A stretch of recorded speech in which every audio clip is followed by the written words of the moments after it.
a lot of turpentine farmers would take their children and carry them to the woods versus an actual row crop farmer, he'd carry them out in the field. These turpentine farmers would go into the woods and they'd carry little 10-pound lard buckets for their boys, 6, 8, 10-year-old, and improvise with a little wooden paddle.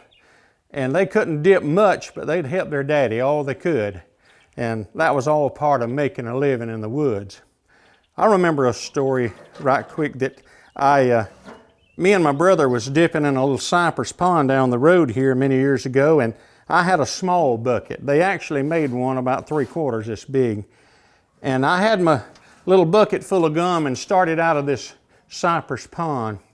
And I tripped on a cypress knee, and as I fell forward, it was in July or August when the gum was just as soft as water.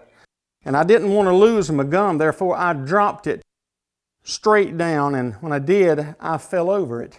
And it sloshed that soft tar all over my shirt, arms, face. And I probably cried, but there was a neighbor living nearby.